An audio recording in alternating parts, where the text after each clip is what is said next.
I just want to spend a moment to summarize what is in my opinion, the crisis of the West now that we are facing China and the West has to make a decision now whether to defend Taiwan or not. Right now, we lost the Ukraine already. We lost Hong Kong. And now Taiwan is basically the last bastion of any idea of what the West means. The problem here is that we live in a society where we hire mercenaries to do our wars or fight our wars for us. Yes, 10, 15, 20 years ago, we had these soldiers and we would send these soldiers, with these ideas of freedom, freeing Afghanistan, whatever. Obviously, all of that turned out to be bullshit. It was just for the oil. Pretty much every soldier knows that now. I asked people on the street, people wherever, would you be willing to die? Would you be willing to fight for democracy? And I don't think many people are willing to put their lives on the line. Like Hannah Arendt would say, many people would be willing to die for democracy. Now, that's very dangerous because a lot of people seem to be willing and able to die for their own ideals and their ideals of, for example, dictatorship or Islam, which is very disheartening because we need people to not only die, but unfortunately, and this is actually the case, we need people to actually defend or even kill for democracy. Now, that's a very scary thought. The only problem with that is that within the West, there's no such thing as social responsibility anymore because ideal of neoliberal subjectivity has come to take over all of our relationships with one another. And I have a whole video in my Ritual Traces series regarding the history of subjectivity and how we have come to this point where neoliberal subjectivity is the only answer we have. And what is neoliberal subjectivity? Neoliberal subjectivity is saying this. We are in a situation where, just like how Nietzsche looks at all these different religions, all these different philosophers from all around the world to answer life's biggest questions. How should I live? What is the moral way to live? Why am I here? Existential questions, phenomenological questions, whatever. None of the old philosophers, according to Nietzsche, and according to all of us, really, in the modern age, according to all of us skeptics and atheists in the modernity, none of the past philosophers, none of the past thinkers, none of the old white men are able to answer our questions about why we live and why we're here. So what do we do in this situation? So if you pray to your God, what are the chances that your God will actually answer your prayer within the next week? Even the most hardcore religious person, would say like 60%, 50%, it's a 50-50. Yes, no, maybe, and usually the answer is just wait, if whatever God. Now, the only thing that's actually able to respond to my inquiry or respond to my prayer is actually the market. Hey, if I pray to God that I want a Lamborghini, will I get the Lamborghini? Probably not. But if I pray to the market, if I do what the market tells me to do, if I get a job, if I blah, blah, blah, if I, do the American dream, if I do hard work, eventually one day the market will respond and I will get a Lamborghini and I will get my dream. My prayer will be answered by the market. The market actually responds to me much better than any of the gods and philosophers or ideals of the past. This is what we call the market as being the site of verediction. This is what Foucault calls the market as our God. The market answers my prayers better than any god. And in the same respect, we can see that the market is not just answers my prayers regarding my religious prayers, but the market actually gives me, if you've read Milton Friedman or Hayek, the market actually gives me a much better take about what's actually going on in society. Of course, it's obvious that we don't actually have a democracy in the West, but we do have at least some form of democratic values.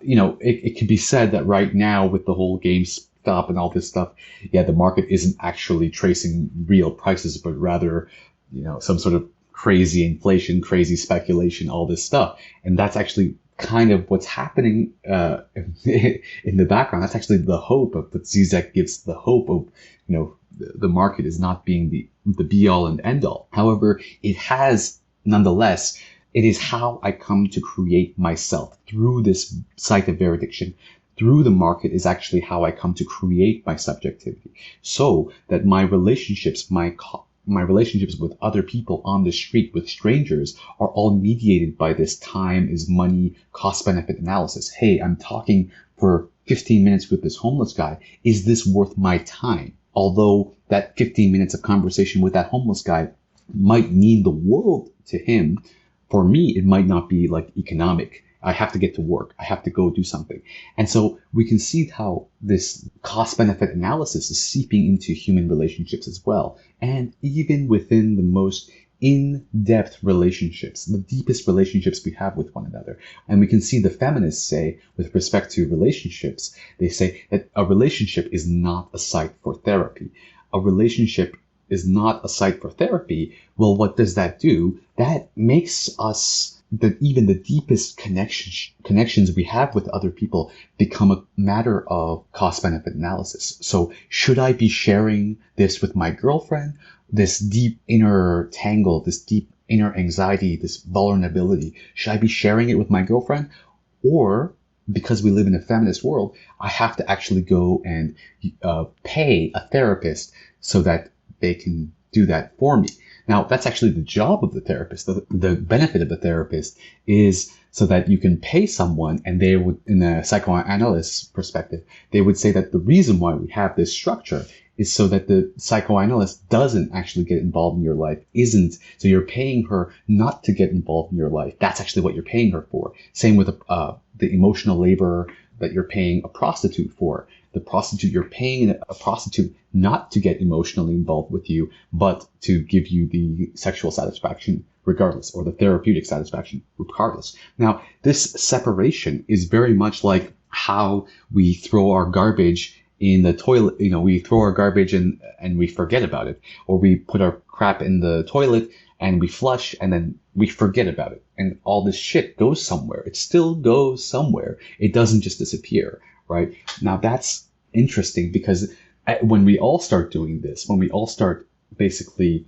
commodifying our individual relationships, what happens is that the social sphere starts becoming polluted. The social sphere, there's all this excess emotional labor in the social sphere. And who is actually doing this emotional labor in the social sphere? It's not the therapist. It's actually the service industry. The service industry does it. So anybody who works in the service industry can tell you about some Karen, or some, I don't know what the male version of Karen is, that comes and has a bad day and then takes out all her problems on this person that she's supposed to give a tip to, the bartender. The bartender is the therapist. The bartender is actually the cheap therapist.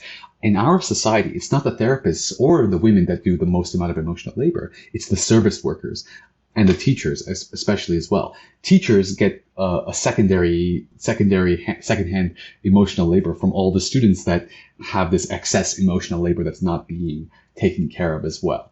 And this is all a rendition, or all a result of the, some, let's say justified, but some, let's say, lack of social responsibility on the part of feminist philosophy. There's no idea of honor or social responsibility or dying for something that you believe in feminist thought, and putting your life on the line for something that you believe in.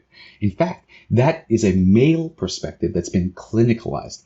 So we can see that because this idea of dying for something has become clinicalized, masculinity, this is a masculine thing, that you die for something that you believe in, that you put yourself into war, right? This is what Hannah Arendt says, that the only people in the public sphere that are worth listening to, especially in this time of extreme noise, the only people really that are worth listening to are the people that are willing to put their life on the line. Unfortunately, the only people that seems to be willing to put their life on the line are these people that believe in dictatorships, and these people who are religious fanatics, rather than any type of social democrats or any type of people that believe in progress, right? And this is the interesting thing. In the ancient Greek world, when the mother, there's a story about how a mother who lost 3 sons to a war was, and this is kind of that movie Saving Private Ryan, where one brother is tried to save because all the other brothers are dead.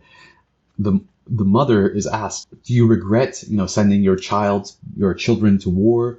to save this Greek city state. And the mother says, the only thing I regret is not having more children to, send to defend the Greek city state. And this ideal has really shifted in the last 100 years, because nobody is willing to die for democracy. In fact, we did have these ideals 10, 20 years ago, but now even the soldiers know that they are being pushed around by millionaires and billionaires or the weapons industry, and it's not really that you're anywhere to fight for democracy. You're more fighting for selling weapons, and you're more fighting for getting oil for some rich people rather than actually any real ideals. And we can see this in the fallout of Afghanistan, where unfortunately, what is there to fight for? What is there to fight for? And what were they doing? What were these Americans doing there for 20 years? They never built infrastructure. They never built these schools. They never did the hard work of changing people's minds. They just sent in military. And if you look at all these videos about how incompetent this whole project was, how every 4 years there'd be a different vision for what needed to be done. But in fact, the only vision about what was going on was to extract as much resources, to extract as much surplus labor as possible. And that is what neoliberal capitalism is all about. And the ideal of neoliberal capitalism was supposed to, for example, bring about peace in the world, because we are all so entangled. Our economies are so entangled. But we can see that with Taiwan, and first it was Ukraine, then it was Hong Kong, now it's Taiwan, or Turkey even, how all these sites where democracy is getting weakened because nobody is willing to fight for democracy anymore. Because in a democratic world, we are told, and the psychologists tell us, that fighting for, dying for something, this is the clinicalization of masculinity. Dying for something is a clinical problem, when in fact, really, dying for something is actually all that is worth it, listening to. I mean, now that we have an internet where thousands of different people are speaking within this crazy amount of noise, who is worth listening to in all this crazy amount of noise? I think that the only people who are worth listening to are the people that are in the modern rendition of dying for something. It's actually putting your social capital on the line. Whereas in China, now that you have these social credit score systems, in the West, what we have is something very similar to the social credit score system, which is this kind of virtue signaling kind of system where, you can get canceled if you don't participate in the public sphere in the way that you're supposed to be participating. Now, this is the same danger that we're facing, but the difference is that in this situation, who is worth listening to? It is the people that are willing to put their social capital on the line. It is the people that are willing to put their social credit score on the line.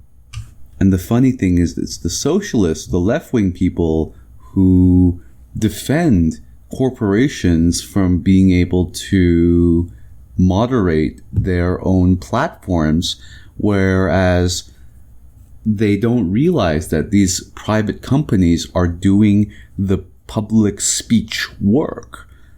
But the left is the one that's arguing that these are not public spaces, these are private spaces, even though they are obviously doing the work of public speech. So now we live in a society where it's purely virtue signaling, it's purely social credit score, and nobody's willing to risk anything. Nobody's willing to sacrifice. In a way, justifiably, because, we don't really have a democracy.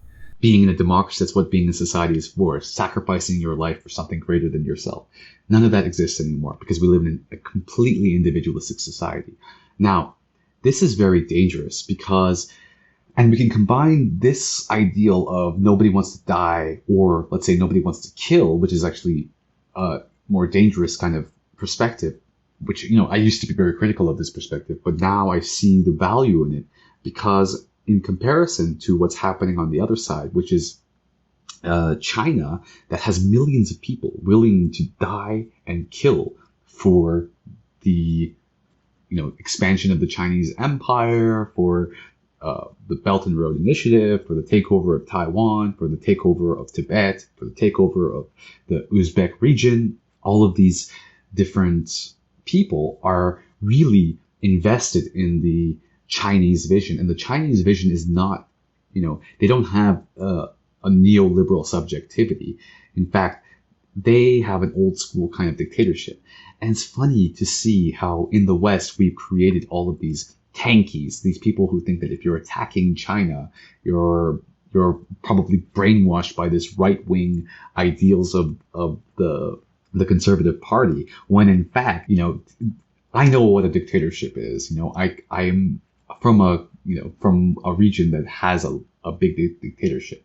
In Iran, the difference between Iranian dictatorship and Chinese dictatorship is huge. The difference is that in Iran, everybody who comes home talks, once you get into the private space, you can talk whatever shit you want about the mullahs in power or the evil clerics, or, anybody, and pretty much everybody comes home at the end of the day and talks shit about their prospective leaders. Same with other places that have dictatorships like Egypt or have military dictatorships. People come home and people talk. People in the bus talk.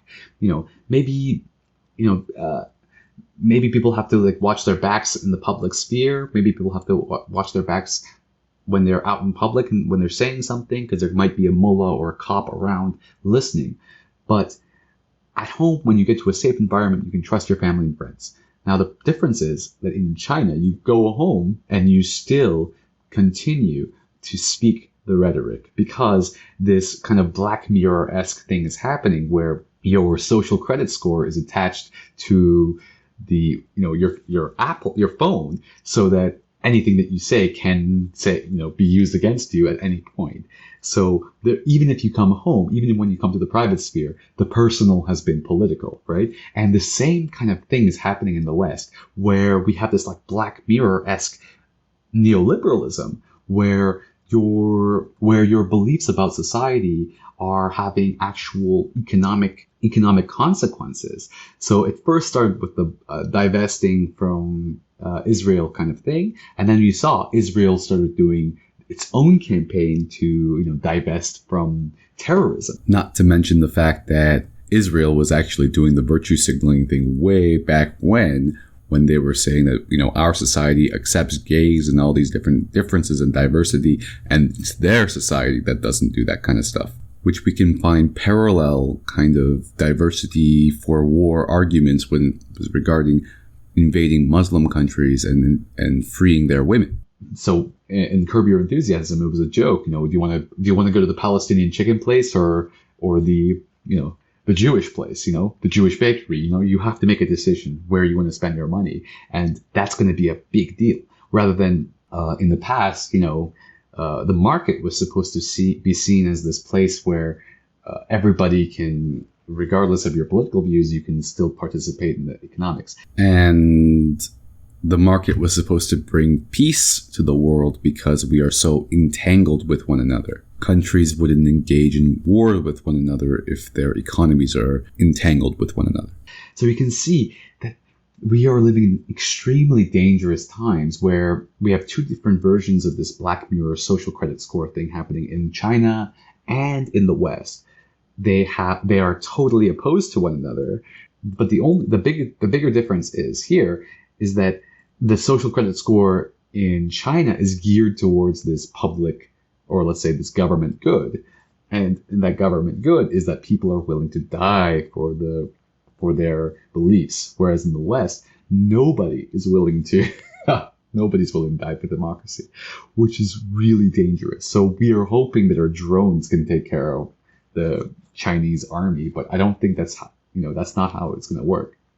So how can we remedy this situation in the short term? I'm not sure.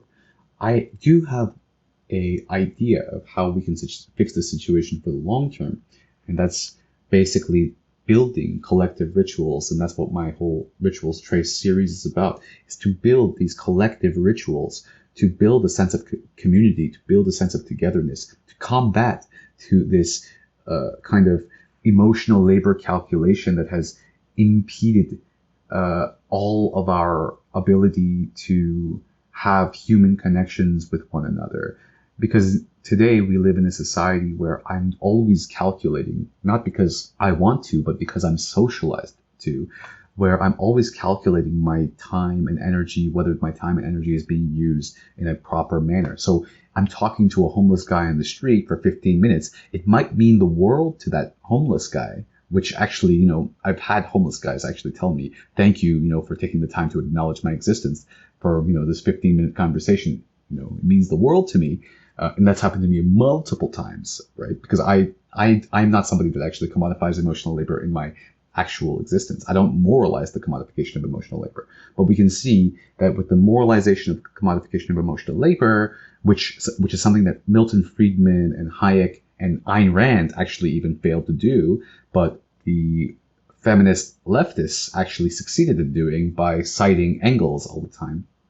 They succeeded in normalizing this neoliberal subjectivity such that all of our human relationships, even the deepest connections I have with another human being, become subject to a matter of emotional labor calculation.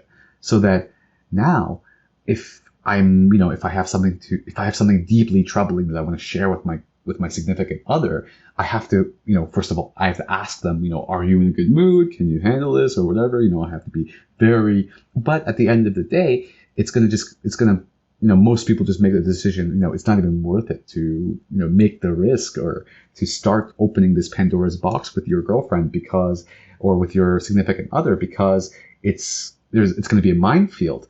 And at some point or another, she's not going to be able to or they are not going to be able to handle deep existential angst, questions of existence that you might have.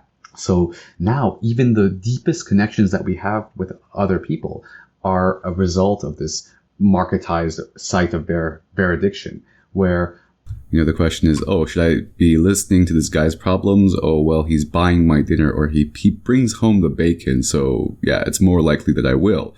Oh, should I listen to this guy's problems? Well, he's a homeless guy and he provides no value for me, so fuck him. When I talk to other people, I have to really be careful. And it's interesting because the only people that this actually really affects are the people who actually care. Really, right? The only people who are actually willing to take the time to ask people, hey, do you have the time to listen to me? Sorry. That kind of person is the most affected by it, because the person who's privileged and has all these people listening to them anyway, like Donald Trump, they don't have to ask anybody if they're stepping on anybody's shoes before they speak, right? The only people this affects are the people who actually care. So it's a ridiculous situation where feminists have been preaching to the people that actually care, while the people that don't care always win. So that's why it's funny that feminism always supports the patriarchy through the back door, through this kind of, chastising people that are on your own side. And you can see that this is, the extreme of this, where I was actually in the middle of, two different groups of feminists in Vancouver yelling at each other, calling each other misogynistic, telling each other that it's too much emotional labor to educate each other. Hey, excuse me, can the feminists and the TERFs and the SWERFs or whatever, can they all just, everybody just calm down for a second and just listen to each other's trauma? No way. It's just like, my trauma is more important than your trauma, and this is the situation that we're in. So nobody wants to listen to each other anymore. So the public sphere itself has been destroyed. It's funny. Dave Chappelle was right. You need a man in that situation to tell all these people to shut the fuck up, listen to each other's problems, listen to each other's, that it is a problem for, for example, the TERFs were, for example, saying that it's dangerous for, male to, enter female spaces. That could really be the case. On the other hand, we should really listen to trans people and their struggles as well. But there's just, because nobody's willing to take on that extra work of actually listening to another person that has a completely different worldview than you, or even, this is the crazy part. These people are all relatively in the same worldview, right? And they are tearing each other apart. And they're not, which, I've been to 50, 60 countries. I know a couple languages. I travel the world, and there's thousands and thousands and thousands of worldviews in this world that are just completely incompatible with one another, and they need to be listening to another. So if in the West we have people of relatively the same point of view. The same point of view being that they both believe that in this neoliberal moralization of the commodification of emotional labor, but then they point their finger at each other and they call each other misogynists. They call each other the ones who are oppressors. They call each other the ones that they should be listening to us. They should be listening to us, says both sides, when really every side should really be listening to one another.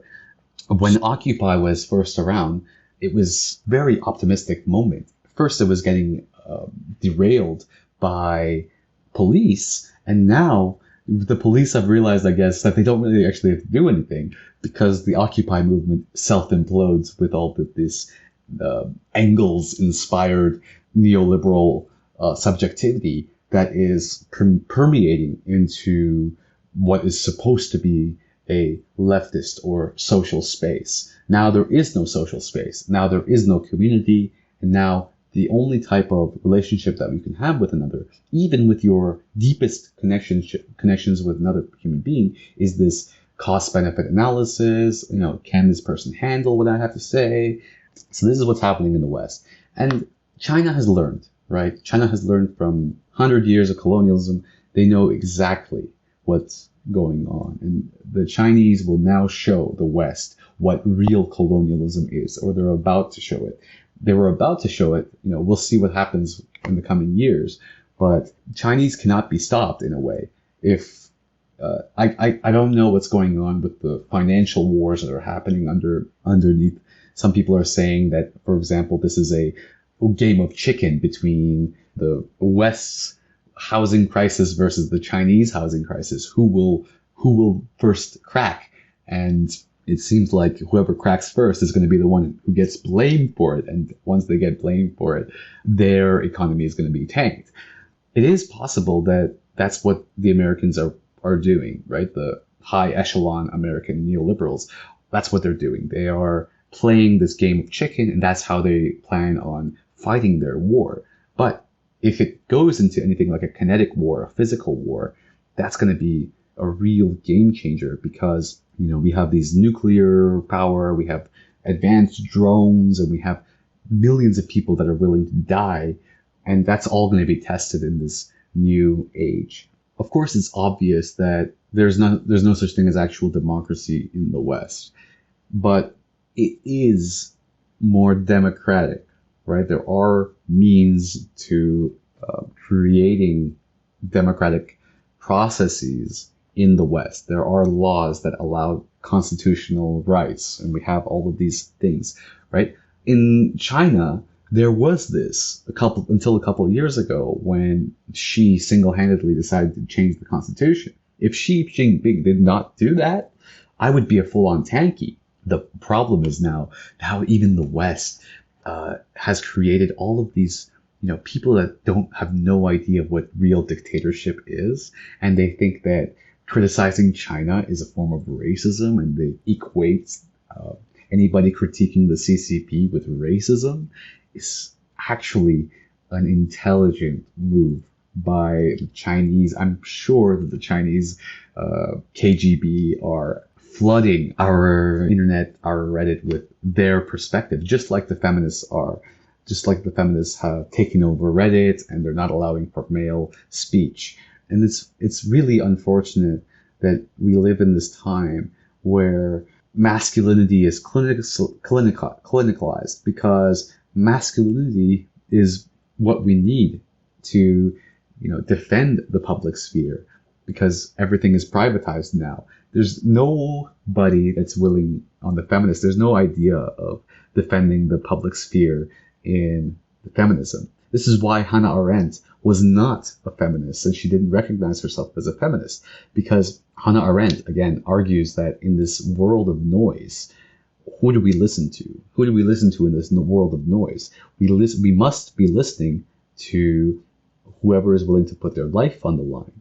This is what I'm going to go again to my Nietzsche's world, where Nietzsche sees in the past there's all of these philosophers that are not able to answer our questions. So what can we do in this desert? In this desert, what do we do? This desert of nothingness, this desert of noise. So he gives us three archetypes. The archetypes are the camel, the lion, and the baby. The lion being the person who can, or the ideal of courage, the courage to see the desert for what it is. The desert is the fact that everybody's yelling at each other and nobody knows what the hell's going on. That's the desert. And the camel is the hard work that you have to put in, the reading that you have to put in, the work of reading all of these people. You have to read the past. You have to take on their past. You have to take on the emotional labor. You have to put on the weight, the historical collective trauma, the hard work of reading all that, the hard work of endless reading. Honestly, that's what the camel is all about. And the baby is all about seeing the world anew. How the baby can look at the desert one more time and see that the desert itself has the clues within it to save us from this nightmare that we have created. The nightmare being that God is dead, the God being the Logos. Logos is dead and it's been replaced by the desert, the site of benediction, the market as the site of benediction. Logos, reason, has been replaced by the marketplace of ideas. And it's funny because even the left or the feminists disagree with this idea of the marketplace of ideas. But they, at the same time, every liberal right now defends this idea that Facebook is a private platform, or these Facebook and Twitter are private platforms, even though they are obviously doing social public speech, the work of public speech. It's the liberals that are arguing, or the left wing that's arguing that these are private platforms and we shouldn't, tell them what to do. And the right has no right to say that this is a site of free speech, when obviously they are doing the work of public speech. And it's actually the closest thing to public speech that we've ever come to. It's insane because, Google was supposed to be this place where the Library of Alexandria, where all of the ideas of the world can come and compete with one another. But now it's a private space in itself. Google is no longer doing that kind of public sphere work, and nobody's really doing the public sphere work. So if it's not Google and Facebook and Twitter that are supposed to be, all of these places are supposed to be doing the public sphere work, then where is it supposed to take place? It doesn't take place at all. That's the funny part, right? It's become completely privatized. So in a sense, again, we have to listen to our right-wing brothers and sisters, but we don't even look at them as brothers and sisters. Our right-wing brothers and sisters, they are right about the authoritarianism of masks. That's what Agamben says. I wear a mask. I do all the things that are supposed to be done during the COVID. But there is also, we have to acknowledge that there is a deep fear with regards to these social etiquette rules that we have to participate in now. Obviously you have to wear a mask, and it's the post-apocalypse. So even if the COVID's over, in my opinion, you should still be wearing a mask because, we keep digging into new areas. And that's one of the things I love about traveling is if you go to places like, the ends of Brazil or the ends of China, where civilization is being built right next to the thick of the forest, where, all of these villagers, like, for example, in Chongqing, the city of 50 million people that nobody knows about for some reason. Nobody in the West knows about. City of Chongqing, where all of these, people from Beijing come and modernize China, but then all of these people from the villages, all of these happy people from the villages, folk people, racist people who have no idea what the hell's going on. They are absolutely racist because they're villagers, right? They haven't seen the world. They don't know anything. They haven't seen anybody of different skin color. They haven't seen anybody.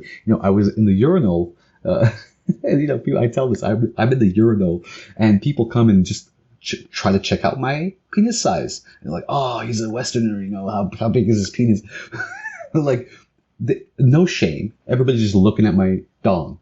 And, first few times I'm like trying to defend it, but I'm like, oh, whatever, I'm a hippie anyway. So take a look, it's not that exciting, but, and you can't really judge a book by its cover. You have to see it, in its full might. But anyway, it's just hilarious that, these villagers that are coming into the city and they have no idea what the sadness of living in Beijing is like in this polluted, overly polluted, cyberpunk, disgusting like buildings, the real China, or the new real China or whatever, compared to the old villager China. So all of these villages, and that's what's amazing about being in a city like Chongqing. It's this combination of cyberpunk penetrating into the forest, penetrating into the edges of society. And I'm not making this video to warn people about the dangers of China, but in China, regarding the Uyghur camps that exist, hopefully we can recognize that they exist. There's only two perspectives regarding those camps, and one is either they don't exist, complete denial, or they are completely necessary. And this is, over and over, I've had conversations with, hundreds of people, and those are basically the two perspectives that exist. There's such a lack of variability in the basic bitch in the West is there's also a version of that in China, which is just like these basic answers. And those are the two basic answers that you have to the question of the Uyghurs. It's a necessary evil to take care of their Islamic culture. They are brainwashed in a way.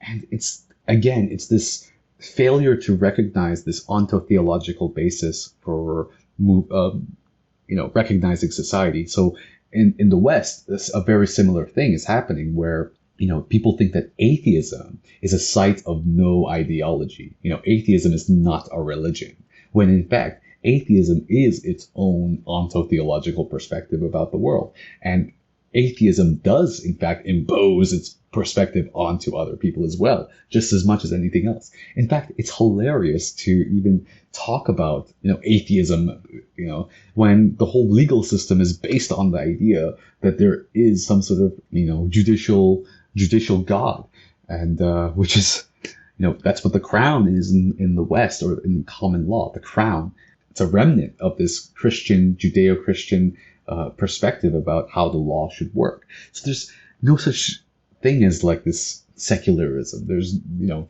that's what the problem with Habermas is as well. Habermas says that, these religions have to accept that when they participate in the public sphere, they have to accept this kind of secular perspective. When the only thing that comes close to that really is, again, the marketplace. That is the only thing that actually does that, right? And this is what the good thing about what Habermas says, right? Habermas says that every religion today is, because the market is the only God that actually replies to our prayers, is the only God that efficiently replies to your prayers. Every religion has to make a decision. Either they have to say that these market principles were always within the ideals of their religion, or they have to say that these market principles are outright just wrong, right? And that's the difference between, let's say, the Taliban and, let's say, Buddhism, right? Buddhism, accepts this, and that's why Buddhism is so popular in the corporate world. Some sort of like Western Buddhism is very popular in the corporate world, whereas the opposite of that is like the Taliban or the ISIS, or I guess not the Taliban, but like the ISIS that completely rejects, market principles as a Western ideal, right? So we live in very, very dangerous times. We live in dangerous times because both the tankies of the West don't appreciate what the dictatorship of this outsider dictatorship is, or what really dictatorship means. And they are actually the racist ones, right? They're racist because they look at the African person or the Chinese person and say that they are incapable of doing evil, right? They are responding to colonialism, and thus we are the ones that have to take the guilt. And in fact, this is a very deeper kind of racism than actually giving these people agency, giving the outsider an agency, the people who were colonized an agency, and saying, they are totally able to be evil just as much as anybody else. That's what it means to be equal. And in the same respect, the feminists who are at war with other feminists who are literally both agree about a lot of their ideological worlds agree. But even so, this is the internal struggle of the West, where this neoliberal subjectivity has taken over everything, all of us, and we only have all of our relationships with one another are subject to emotional labor cost benefit analysis, and all of us are in a class war with one another, I guess, or we are all enslaved to each other through the market. And we have to basically, we say to each other that it's too much emotional labor to educate each other. So if it's too much emotional labor to educate each other, then it's also too much emotional labor to actually participate in the public sphere. It's too much emotional labor to talk to this homeless guy for 15 minutes. It's too much emotional labor for me to do anything that I'm not getting paid for. And as a result, what happens is that nobody's willing to die. Nobody's willing to put in the emotional labor. Nobody's willing to put in the extra effort needed to create basically the social work that needs to be done. So we all retreat to our man caves. We all retreat to our, basic bitch mentality. We all retreat to our neoliberal subjectivity because honestly, there is nothing else. There's nothing else that we've cultivated, right? To cultivate anything other than neoliberal subjectivity is what teachers were actually doing 10, 15 years ago. Teachers in the past would teach that, knowledge equals power equals responsibility. Now we teach knowledge equals power equals it's too much emotional labor to educate anybody. So it's up to you to educate yourself about racism and sexism or whatever. When, it's so sad because there's no distinction. I'm going to go back to the villagers. There's no distinction between ignorant villagers and the kind of real hatred. There's different types of hate. There's hate from anger, there's hate from ignorance. Hate from ignorance is kind of like, I've never seen a black person before, holy shit, look at their hair, holy shit, I've never seen, this kind of person before, holy shit, their dick is size or whatever, oh my god. Like, sorry, I'm going back to the China thing. Like, that's what ignorant, I am actually from a tiny village. I know exactly what that's like. I have to imagine me going back to my tiny village and having to explain, anything, any type of academic colonialism, stuff that is coming out of the universities these days.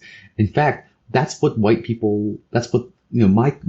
cousins are these villagers. And so white people have to deal with their cousins as well, instead of cutting them off. So white people, instead of actually taking on the emotional labor of talking to their white cousins about racism, they normalized a completely different way of thinking, which is everybody cutting each other off. And now we see that the right wing is creating their own social media, their own social sphere, their own alternative websites, because the tech industry is totally cucked and unable to, have any kind of productive debate between people.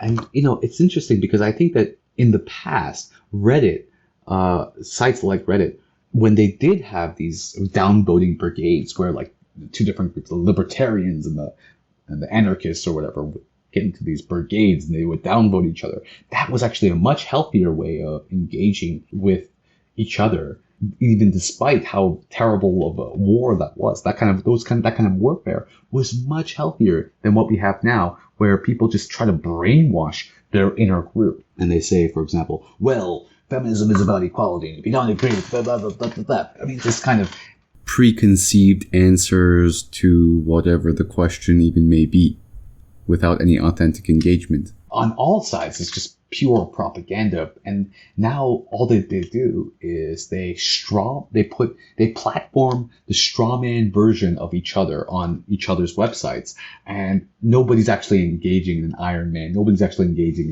in a productive debate anymore. Whereas I think in the early Reddit, there was that productivity, there was that productive debate, and people were changing their minds. Now nobody's even changing their minds because we're all in a polarized echo chamber. So again, this is all part what my Ritual Trace series is about, but because it's such a long program to watch and it's such a long, I know I've done that's like years of research have gone into that. Nope, not that many people have watched it, and I haven't really done a good job of marketing it either.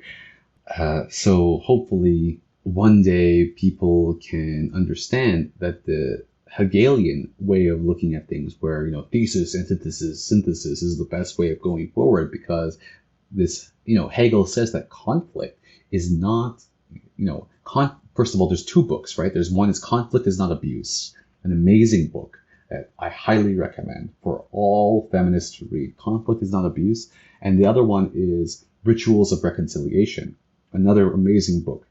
These two books, I'm going to actually start doing some book reviews on my channel, so stick around, subscribe. And the other perspective is the Hegelian perspective. Conflict is actually the step towards absolute truth, rather than a step away from it. Conflict cannot be abuse. Conflict isn't abuse, right? Conflict is actually necessary to move forward. But now we live in a world where we try to stop abuse, and when we see abuse everywhere, so we can't actually engage with one another. We can't actually, without conflict, there is no way to move forward.